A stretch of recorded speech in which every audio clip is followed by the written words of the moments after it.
I'm Mila Thompson, 31, a newly certified surgeon in Denver, Colorado. My family threw this lavish dinner at our Cherry Creek estate pretending to celebrate my residency completion after years of belittling my medical path. But as I sipped my tea, I overheard my sister hissing, "You're nothing but a burden," and dropping a pill into my cup when she thought no one saw. My blood boiled. This wasn't a joke. It was her way to humiliate me, make me drowsy and slur in front of everyone. Heart racing, I forced a smile, grabbed a pitcher of iced water, and dumped it over her head. She screamed. The room went silent. Phones came out and chaos exploded. Guests stared as she sputtered, her scheme crumbling. They aimed to crush me, but I was ready to flip everything. Before I dive into how their betrayal blew up in their faces, drop a comment with your city. And the time there, it's wild how these tales connect us. Like and subscribe if toxic family hits home. As the water dripped from her hair, my sister wiped her face, glaring at me with pure rage. "What the hell is wrong with you?"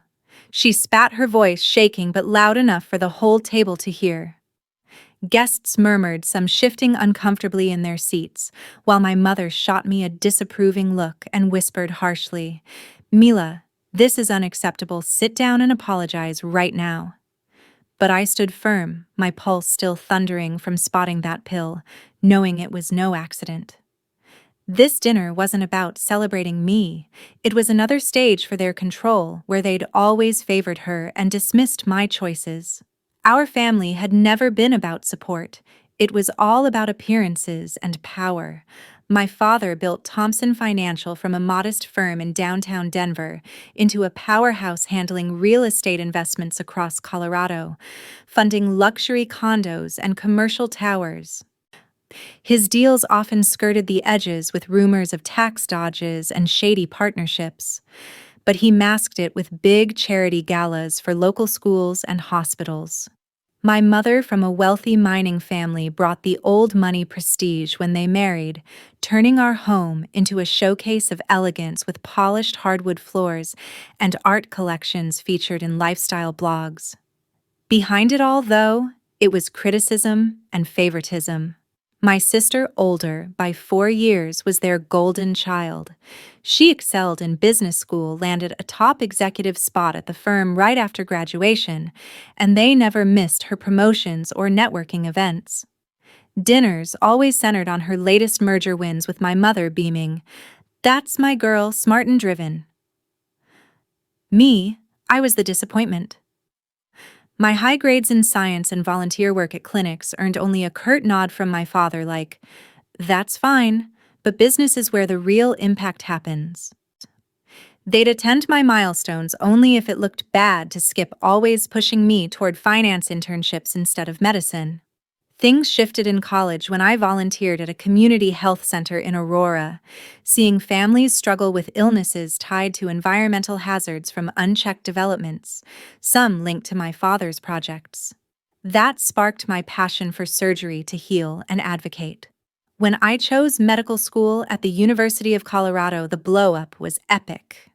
My father slammed his hand on the table during dinner, yelling, "Medicine! That's a waste. You'll drown in debt while we hand you a future here." My mother chimed in, tears in her eyes, "You're throwing away our legacy for some idealistic nonsense."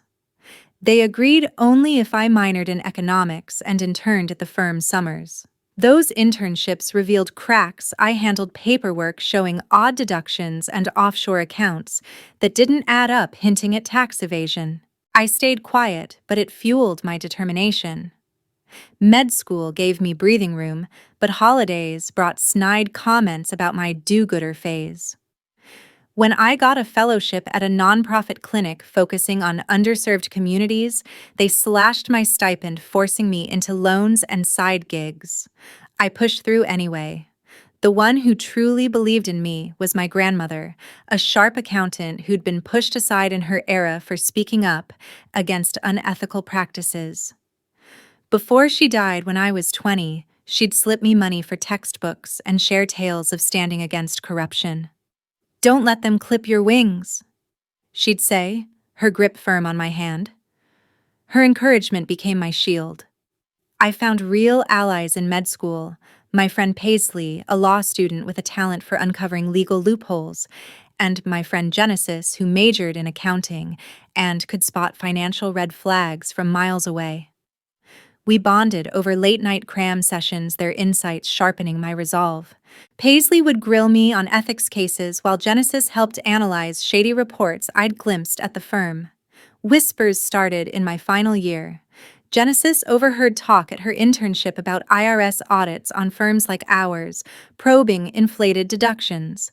Paisley pulled articles on tax fraud schemes matching patterns I'd seen. I began piecing it together, sensing the family's polished facade hid something rotten. Then, 3 months before finishing residency, a family accountant slipped during a routine meeting about my trust fund. It wasn't just money, it included a sealed box from my grandmother locked with a key only I had. Their attitudes flipped fast. My father's calls, usually barking orders, turned overly nice, probing my career plans. My mother sent unexpected gifts, a shift from her constant nitpicking. My sister's messages, once dripping with superiority, grew nosy about my future. They dangled a cushy admin role at the firm. When I refused, the hammer fell. They halted my loan payments, repossessed my leased car. I leaned on Paisley and Genesis, who warned me to stay vigilant. Paisley tracked a leaked internal memo hinting at a firm audit. The dinner invite arrived soon after, framed as a family toast to my success. It reeked of a trap. Paisley advised watching everything closely. Genesis offered to scrutinize any odd documents. As the evening approached, tension built. They weren't just controlling anymore. Something bigger loomed, and I was heading right into it. My grandmother's box exploded everything. 3 months before wrapping up residency, the family accountant mentioned it casually during a trust review at the firm's sleek office in Lodo. It held more than the $12 million in assets now unlocked post-graduation, a locked metal container, with a combination only I knew from her final letter. Alone in my apartment that night, fingers trembling, I pried it open to find stacks of old ledgers, invoices, and memos from her auditing days. They detailed Thompson Financial dodging taxes through fake expenses offshore shells and inflated deductions on Denver projects evading millions, while communities suffered from underfunded services tied to those developments. Her note, scrawled in fading ink, urged, "Mila exposed their greed, use this to make it right." Paisley sat beside me as I sifted through, her legal eyes widening at names of executives still active, including my father. Genesis, who'd analyzed similar schemes in her classes, matched the entries to irregularities like chromium runoff from sites causing health issues in nearby suburbs, patterns echoing audits she'd heard about. If leaked, this could trigger IRS raids, fines, and collapse the empire. The money offered independence. The documents, leverage. But if I delayed claiming or met an accident, it reverted to my parents. Their desperation showed immediately. My father's daily check-ins turned pleading, like, "Honey, think about joining us, it's your legacy too." My mother mailed care boxes, a bizarre pivot from her eye rolls at my scrubs. My sister's probes intensified, texting, "What's next for you? Don't mess this up." Paisley called it gaslighting, Genesis a cover-up scramble. Then the hits came. They froze my final tuition aid, leaving me scrambling for emergency funds. My father emailed a job pitch for the firm's compliance desk, insisting, "Time to grow up and contribute." I shot back, no, citing my clinic work, and they yanked my apartment subsidy next. I countered in shadows. Paisley combed public filings on the company's deals, unearthing a suppressed whistleblower claim about evaded property taxes. Genesis reviewed samples I'd snapped from old files, confirming mismatches in reported income versus actual transfers. We huddled at a quiet cafe in Capitol Hill, laptops open. Paisley murmured about an IRS probe heating up on similar firms for phantom deductions. Genesis added that outfits this slick often intimidated threats to stay quiet. I realized I was the target now. Pressure escalated. My mother dropped by my place uninvited, rifling through drawers under pretense of helping organize quizzing about heirlooms. My sister fired off a midnight message, "You're complicating everything, just fall in line." I ignored it, stomach churning. Paisley accessed a database leak showing a firm email chain on scrubbing records. Genesis volunteered to test any suspicious items if needed. Their backing steadied me, but the trap felt tighter. The dinner email landed like a bomb, a family unity gathering at home post-residency cheer. My mother's note gushed about fresh starts. It stank of setup. Paisley frowned at it, digging up a report on the firm's schmoozing with tax officials at events. Genesis suggested pocketing a testing kit. I tucked my phone in my bag set to record and a spare key for the box. 2 nights prior, Paisley phoned urgently. She'd eavesdropped at a bar near the office on execs, griping about my father's freakout over a family loose end and an impending audit. They alluded to squashing it at the event. Dread hit hard. Genesis messaged later with a contact for rapid analysis. Sleep evaded me, my grandmother's words looping make it right. This fight extended beyond me to the underfunded clinics and sick families hurt by their shortcuts. Dinner morning, I double-checked my phone's charge for long recording. Paisley texted a heads-up on a scheme to discredit me as unreliable.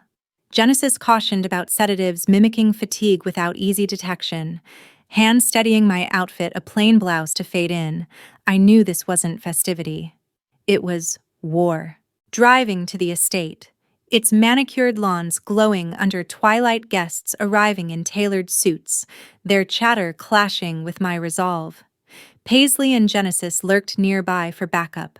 Gripping the box key in my pocket, my grandmother's charge fueled me. Whatever ambush waited, I'd not just endure, I'd dismantle it. As chandeliers lit the dining hall, Denver elites clinked glasses, the air thick with forced merriment. I lingered by the sideboard phone, discreetly recording. My father networked with partners, his grin-tight glances flicking my way. My mother, in an elegant dress, flitted about accepting praise for our ideal clan. My sister lingered close, her poise cracking with unease. Paisley's intel echoed a plot to undermine me. A server passed tea trays. I accepted one glass warm in my grasp when my sister's mutter cut through from behind. "You're nothing but a burden laced with venom." She slipped the pill in, assuming I missed it, likely a sedative to slur my words, embarrass me publicly. Adrenaline surged. This aimed to silence me, paint me unstable before witnesses. Paisley across the room nodded subtly, her device capturing it all. Genesis waited outside for samples. Thanks to their warnings, I'd prepped. Grinning inwardly, I snatched a fresh teacup from the tray, swapped it with hers during a server's distraction with the main course announcement. "To new beginnings." My father toasted, lifting his glass high.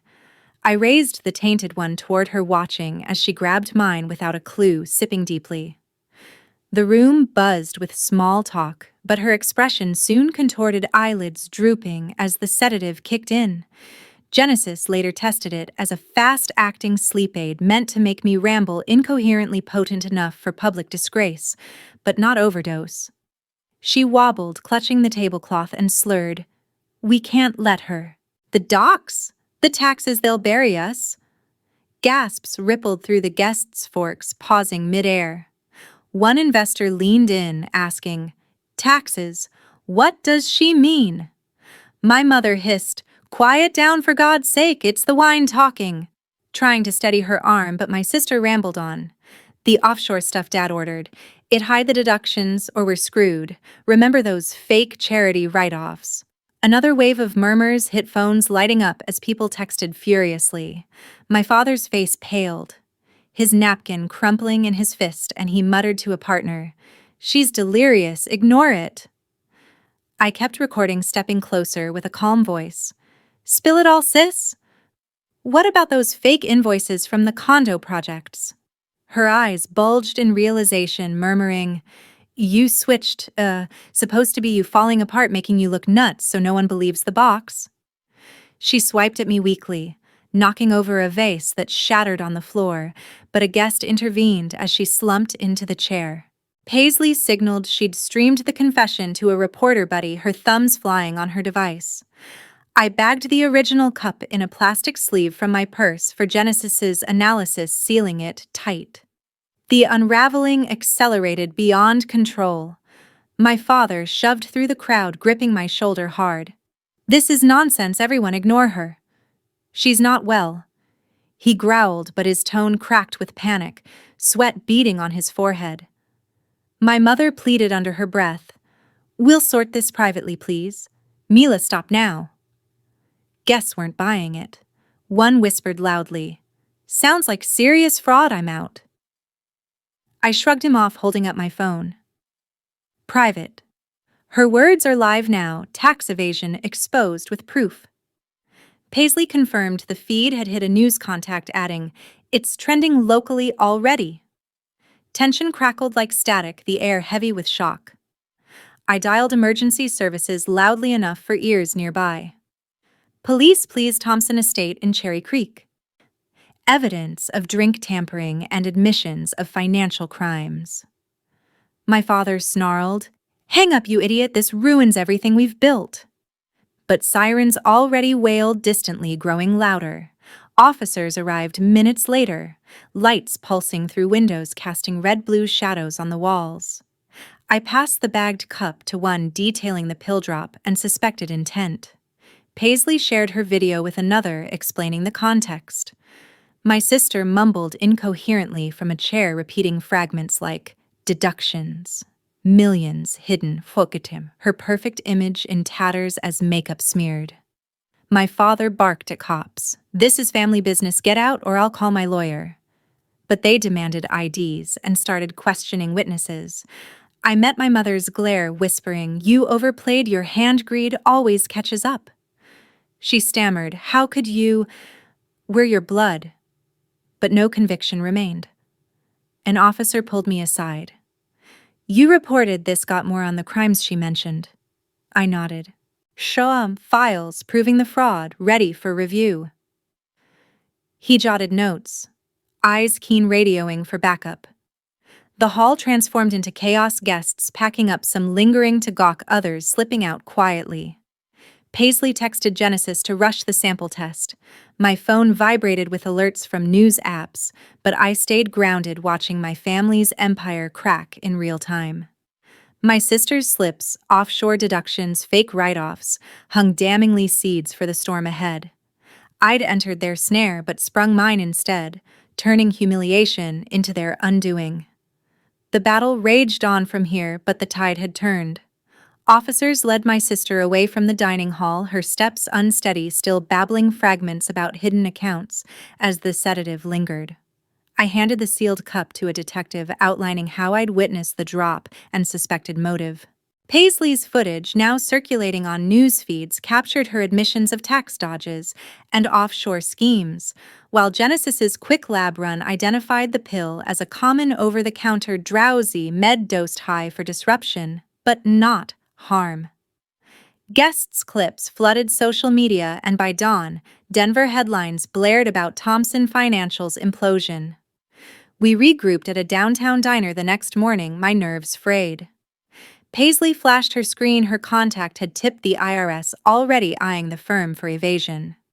Genesis's results pinged in, tracing the pill to a discreet supplier linked to my father's associates. I produced my grandmother's box, its ledgers exposing years of falsified deductions and shell companies that shortchanged public funds, worsening health access in affected areas. Agents reached out within days, summoning the box. I delivered it, walking them through my grandmother's annotations and my sister's on-camera slips. Paisley supplied her recording, bolstered by attendee videos, and Genesis filed her chemical breakdown. The probe snowballed, revealing emails where my father directed staff to fabricate expenses on real estate ventures. One ledger tied my mother to approvals on bogus charitable offsets. The evasion, millions in unpaid taxes, correlated with underfunded clinics in suburbs like Inglewood, linking to spikes in untreated conditions. A month on, I faced Agent Reyes in a stark IRS office near Union Station. He laid out spreadsheets, transfers, audits, dodged photos of shredded docs recovered from backups, all aligning with the box.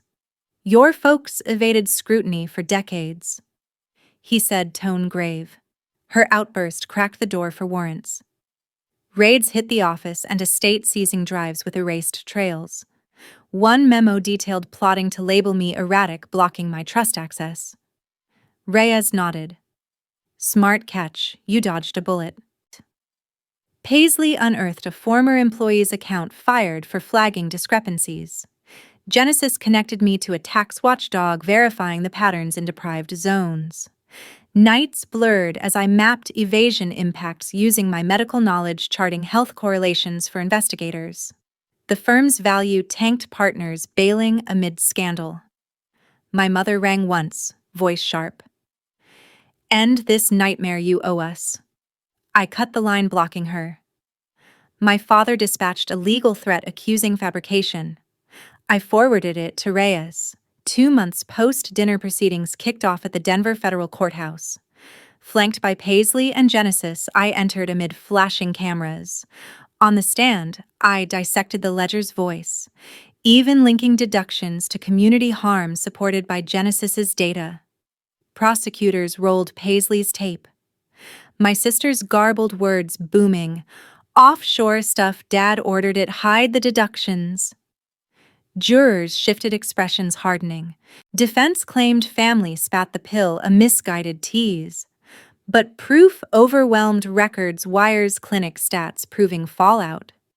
A shock witness emerged, my aunt, my mother's estranged sibling, who'd fled years back after rejecting early scams. "They silenced me too," she testified steadily. "Those files are real, Mila's right." Outside, she clasped my arm. "Your grandmother tipped me off they'd target you next." Her presence anchored me amid the frenzy. Paisley and Genesis buffered reporters. "You crushed it," Paisley said. Genesis agreed. "Numbers don't lie." Closing arguments hammered the evasion's toll on lives, tying my sister's act to concealment. Jury deliberated tense hours before returning guilty on fraud, tax crimes, and tampering counts. My father drew 15 years, my mother 10, my sister 3. Assets liquidated for restitution, funding health initiatives. In the corridor, I confronted my father last. His stare burned. "You're doing," I said flatly. He turned silent. My mother reached out. I passed by. My sister bailed, pending sentence, averted her eyes. No regret stirred in me, only closure. They'd schemed to break me for secrets and cash. Instead, I'd toppled them. 6 months later, I stood on my grandmother's cabin deck by Chatfield Reservoir. Autumn wind crisp. Verdicts sealed their fates firm, dissolved proceeds, aiding victims. I severed ties, no calls, no visits. The cabin, trust included, became my haven, echoing childhood escapes from their grip. The $12 million mine cleanly seeded the Eleanor Thompson Health Fund for clinic upgrades and care in underserved spots. Genesis's firm oversaw monitoring early reports showing improved access. Paisley, now at a watchdog outlet, penned pieces on corporate cheats, our case a benchmark. My aunt aided navigation, her past defiance mirroring mine. Ex-staff surfaced exposing coerced cover-ups. Suburb families sued over health ties, stories validating the ledgers. I joined a local advocacy group applying surgery skills to outreach, mending what greed frayed. My aunt tagged along, sometimes recounting my grandmother's battles. Sold the estate, its opulence meaningless, boosting the fund further. Paisley and Genesis relocated nearby, our trio unbreakable over lakeside chats, a true family forged in trust. One crisp dawn, tea in hand, lake glittering, I reflected on the whirlwind, spotting the pill, flipping the script, courtroom stand. It forged me tougher. Blood ties meant nothing without loyalty. They chose gain over kin, ready to drug and deceive. Forgiveness. None. They showed zero remorse, fingering me in pleas. Cutting them freed me. I picked Uplift Paisley Genesis, my aunt. Actions define bonds. To anyone out there, take this as a hard lesson. Toxic families will sabotage you to protect their secrets. Money status lies.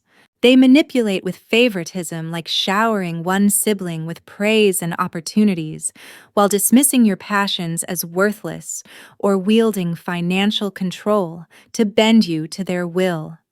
They escalate without remorse, even resorting to underhanded tactics like tampering with your drink to paint you as unreliable, all to silence threats to their empire. Don't wait for apologies that never materialize. Spot the signs early, the backhanded compliments, the sudden concern that feels like interrogation, the isolation when you diverge from their script, and guard your path with everything you've got. Real family builds you up with genuine support, celebrates your unique road, not breaks you down with calculated cruelty. Independence isn't selfish, it's survival, a vital armor against their greed that lets you thrive beyond their grasp. Living true to yourself, free from their chains, is the ultimate win, transforming betrayal into unbreakable strength. I learned that firsthand, emerging from their shadows, not bitter, but empowered, from the overlooked daughter to the one who dismantled their deceit. By shining light on their darkness, unearthing the evasion that starved communities of resources and fueled needless suffering, I reclaimed not just my inheritance, but justice for the overlooked. It wasn't easy, the nights of doubt, the weight of standing alone, but it proved worth it, happiness unbound by their approval. You can too. Surround yourself with allies who value your worth, like friends who become chosen kin. Cut the poison decisively and build forward on your terms. Actions, not blood, define bonds. Choose wisely, prioritize your peace, and let that fuel your rise above the toxicity. Thanks for hearing my story. It's raw but real, a reminder that exposure brings freedom. If toxic ties ring true for you, like, subscribe, and comment your experiences below. It could spark strength for someone else facing the same shadows, helping them break free sooner. I'm standing stronger now, no longer the burden they labeled, but a force who shattered their hold. My chapter's open, and it's all mine to write brighter than ever.